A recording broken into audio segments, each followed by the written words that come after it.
Now, it doesn't have to be exactly 1.5 pounds. We're going to make an approximation. And some of you might get a pinch pot that's a little bit larger than your neighbors because we are eyeballing it, and that's okay. The goal is to really focus on getting it 4 inches wide in the opening and 3 inches tall on the sides for the walls. Okay, so you don't need to write this one down. You already have it in your notebook from What is Clay lecture. And we need to wedge the clay. I cut my nails yesterday because they were getting a little long, and I don't want to end up with air bubbles in my project. Air bubbles can be caused by digging your nails into the clay when wedging.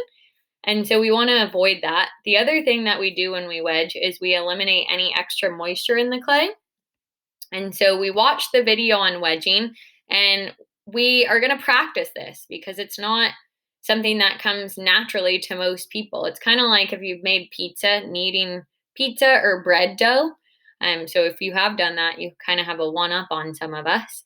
But we're looking for that spiral. They call it the ram's head spiral. And I wedge my clay about 20 times before I know it's ready for use. Some people might wedge it too much and see that it's cracking. So before we start pinching out our form, we want to pass the clay with some water before we open it up. So go ahead and write down step 2, wedge your clay, and type the number 2 in the chat once you've got it. Step 2, don't forget to wedge your clay. You don't want to be the one that causes the explosion. And students are super worried. They're like, Miss I, how do I know if there's an air bubble or not? Well, if you wedge, there's a high chance you eliminated it. And sometimes you can see it, especially when you start creating forms. It's almost like a little bubble, and you can just boop, pop it with one of your tools. Okay, so I'm waiting for 13 more people to confirm in the chat, step 2.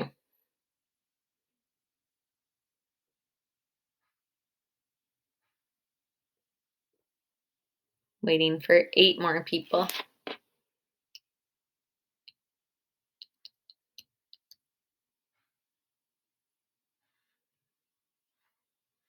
Four more people.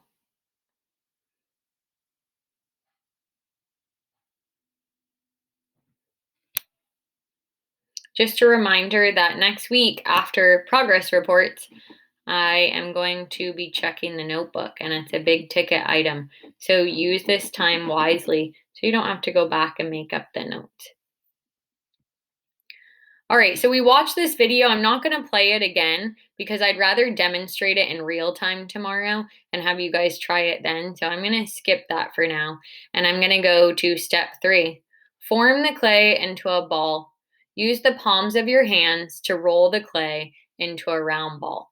So we've wedged it, and now we are in the ball stage. And notice how there's a little crease or fold in the middle. I would encourage you guys to massage that out just with your fingers and eliminate that. That way, that doesn't turn into a big crack because it's right on top. Go ahead and write down step 3, form the clay into a ball, and type 3 into the chat once you've got it.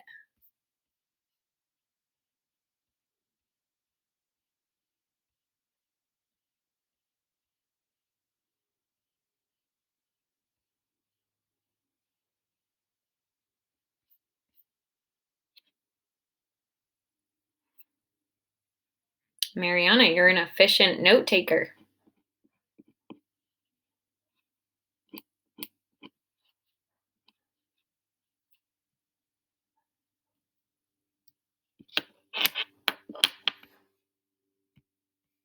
Okay, let's take another minute or so to get this into the notebook. Step 3, form the clay into a ball.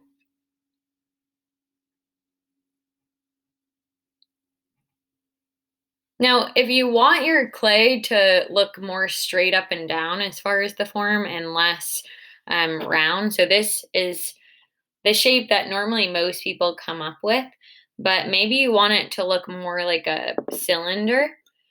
At that point, you would, instead of using a ball, you would shape it into like a tuna can shape. But I think for beginner purposes, let's just stick with the ball shape and see what we can get by manipulating the clay and that way.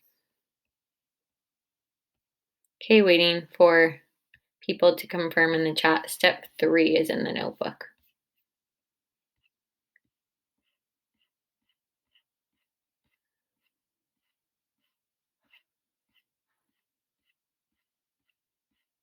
Okay, waiting for 3 more people. Don't want to forget anybody.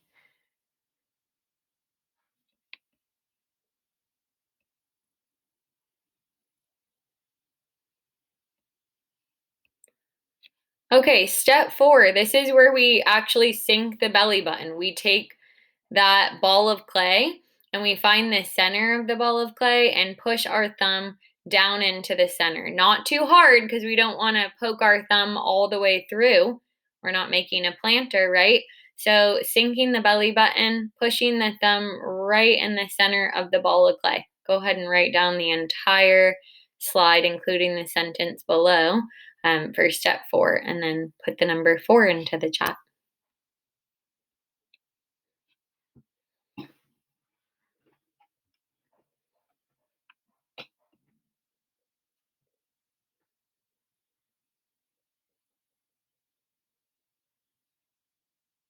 Also, during this time, you'll be able to identify if the clay is too dry.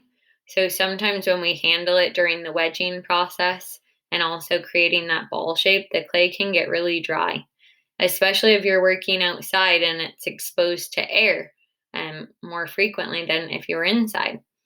So we want to make sure that we give some moisture to the ball of clay. Otherwise, you might notice that when you pinch it out right here on the top, you start to see cracking almost immediately after sinking the belly button. And so I'm going to show you a video at the end of these steps I give you today to show you how to get rid of any cracking. And we never want to use too much water. I'm going to say that over and over again. There's always somebody who doesn't hear me. Think about it like this. If I'm over watering a plant, it's going to die. So if you put too much water on clay, it's going to get stressed out and it's going to crack because it's too moist, not because it's too dry. So you can get cracking in 2 ways. If we put the right amount of water, which is usually just a little bit at a time, the clay's happy. Okay, so we started with the cube. We wedged the cube. We made it into a round ball. We took our thumb, we push it down into the center of the ball, and now we need to start creating the form. So we're going to use one hand to support it and the opposite hand, our dominant hand, to start applying that pinch method. And we're going to stretch it open so that it meets the width requirements. And then secondly, we're going to raise up the edges so we have that 3-inch tall height requirement met. And this is when we start to make the shape that we want. Okay, step 5, pinch method. Squeeze the clay repeatedly between your thumb and fingers to create a bowl shape. Turn the pot as you pinch so that the clay walls are an even thickness. I want you to write down the entire slide for this one. This is the project, pinching out a pinch pot. So let's take a couple minutes on this one for step 5, and then you guys are doing great. We only have 3 more slides to go after this. So step 5, actually applying the pinch method, working with our thumb and forefingers together to stretch the clay to a round open shape, checking that we're doing this evenly and not pressing too hard or too little.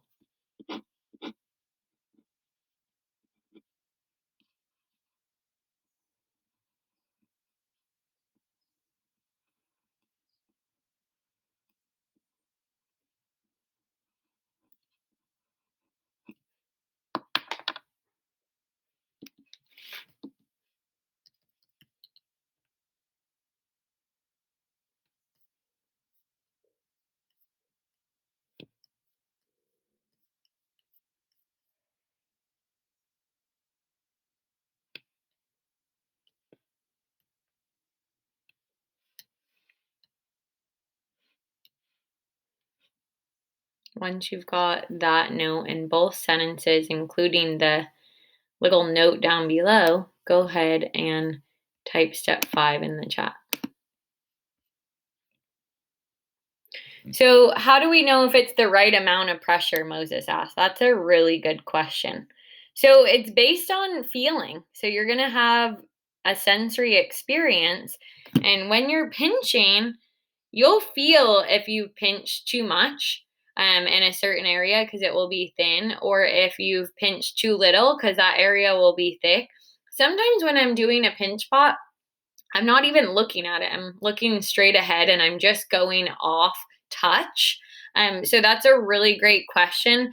And let me say this, and I'm not going to be gender specific or try to stereotype, but oftentimes men have a stronger grip and tend to squeeze too hard. It's just kind of what I've noticed over the years. But that's not to say girls do it too. I have a firm handshake. So when you're doing it, slow and steady wins the race, pinching and stretching the bowl out. And then when you get a thin area, skipping over that and adding maybe a little patch in that area once you've got the form to the right size. Great question. Okay, let's see who has step 5. Mariana, Melissa, Marisol, Dolce, Gio, Osvaldo, Christian, Genevieve, Gilma, Rosario, Elena, Jessie. Okay, I'm waiting for about 7 more of you.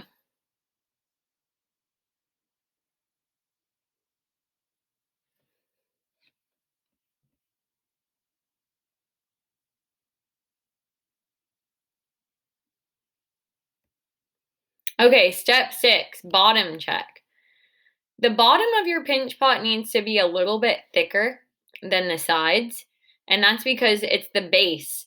We want to support the base of the pot, or we want the base of the pot to support the walls, right? So when we're creating the form, it will tend to remain pretty thick here just naturally because we pinch the sides more than we focus on the bottom. So we want to have it just slightly thicker because the goal is for it to dry evenly. But then there's oftentimes people pinching too much or too hard and putting too much pressure, and the thumb goes right through the bottom, and now you have a planter. So, to touch on that subject again of pinching it out, we're paying particular attention to everything that we're doing, right? Because it's a chemistry, but we're also making sure that we're applying even pressure. So it's not too thick or too thin at the bottom. Go ahead and write down the entire slide for step 6.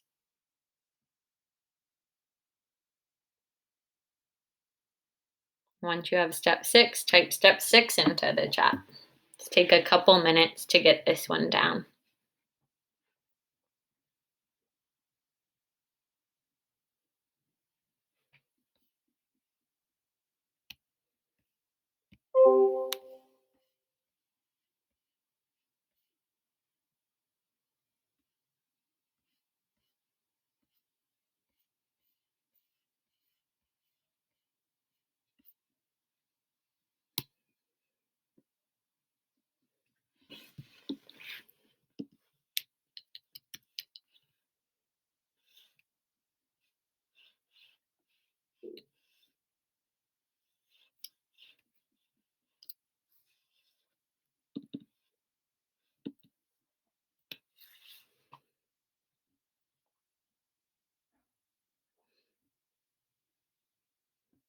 Now, there's always someone in the group, ever since I've been teaching, that finishes early and they do a great job. Some people find that working with clay comes more naturally for them than it does to others. And there's an opportunity to make multiple pinch pots if you have extra time. Students in the class, when we were on campus, there was never anybody just walking around with nothing to do. People always took advantage of using their extra time in class to make something else. Just because clay's expensive. If you tried to work with clay outside of the class and take a class or a course, you'd be like, dang, we're spoiled at North County. So use the time that you have. If you are able to get a pinch pot this weekend, with a bottom that's nice and even, make another one. Give it away as a Valentine's Day gift or a gift to someone you care about. Okay, step 7.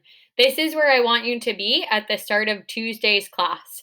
You want to smooth and refine the form. Once you've evened out the walls, you've checked the bottom, it's not too thick, it's not too thin, and you're going to use your fingers and water and probably your sponge to smooth and refine the edges, the top, which I call the lip, the walls, and also the bottom. I don't want you to use too much water, like I said. A little water goes a long way with clay. So if we put too much and it looks good in the moment, you might come back to it and say it fell apart, and that's because we have too much water. Okay, so you can smooth and refine all day. Just do it with just a little bit of water at a time. Okay, go ahead and write down step 7, smooth and refine, and know that this is where you need to be by the start of Tuesday's class. Once you've got step 7, type step 7 in the chat.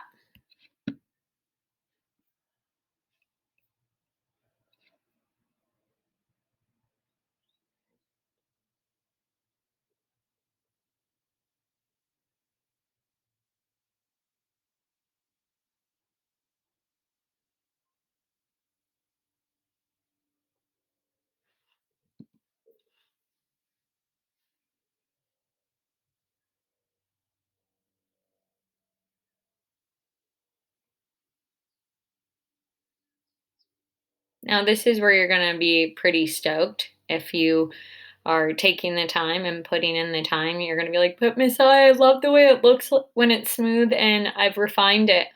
Well, we're going to add the texture anyways. You can leave the inside smooth and the bottom smooth, but still wanting to add texture. Go ahead and type step 7 in the chat when you have the note in your notebook.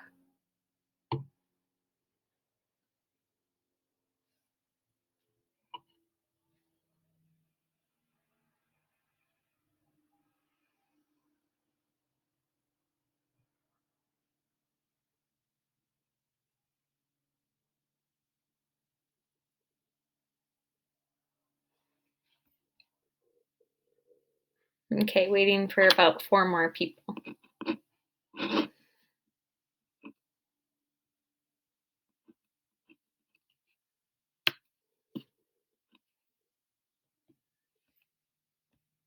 All right, this is the last note for today. I'm definitely going to quiz you on all of this stuff after we finish the project just to see how much sunk into the working memory. But when we store our project, so say tomorrow you start it and then you wrap it in plastic, right? Because we always need to keep the project in plastic on our workboard, not one bag, but 2 plastic bags, storing it in a cool, dry place. And then Saturday, you sleep in, you roll out of bed, have some eggs and bacon, and then you're like, you know what? I'm going to get that pinch pot out again. I'm going to work for an hour. Okay. Make sure that when you're not working on it, you're always storing it in the plastic bags. And these are the types of bags I want you to use, not a Ziploc. You could totally use a trash bag, but 2 bags over the project to keep it moist until we get to the finish line, until we add that texture and that chop. We want to keep the project pretty much moist. We'll let it firm up and get leather hard, but we definitely don't want it to get bone dry. So anytime we're not working on the project, we're going to wrap it in plastic. I know there's a lot on this slide, but I want you to write down store project in plastic and write down the 3 bullet points. You can abbreviate a little bit. Store on a wooden board, cover with 2 bags, keep in a cool, dry place. Boom. Once you've got that, go ahead and put project into the chat, and then you can take a break.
Okay, let's take another minute to get that important note of how to store our projects into the sketchbook or notebook.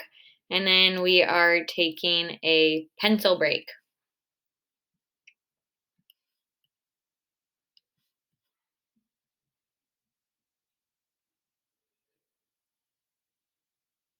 So I had only one student in all my 4 years at North County tell me, Miss I do not need to wrap the project. It's not going to dry out. Trust me. And I just let him do what he wanted. I mean, I said it enough. So without getting upset or anything, I said, okay, we'll see what happens. So the next day he came in to work on his monster that he had worked incredibly hard on making the body for. And it was bone dry. And that's when it was spring. It was around this time and it was starting to get hot during the days. We had a stretch of heat. And he's like, Miss I, you're right.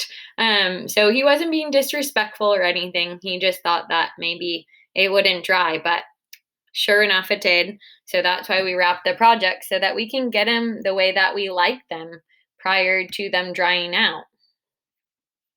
All right, still waiting for 6 more people to confirm in the chat. Typing the word project once you've got that note, and then shaking the hand and giving yourself a pencil break.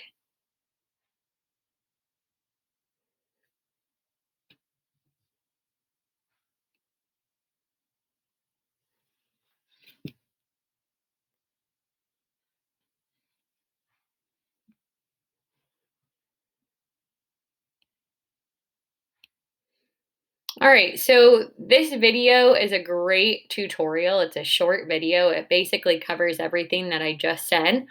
The only things that I don't see her doing is wedging the clay. She didn't wedge the clay. And secondly, she adds way too much water. So when we get to the point where she's adding too much water, I'm going to stop the video. But there are a lot of things that she does really well, and she shows them in a really good visual way. So let's take a look.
So that's the area it gets really thick in. So pinching it again.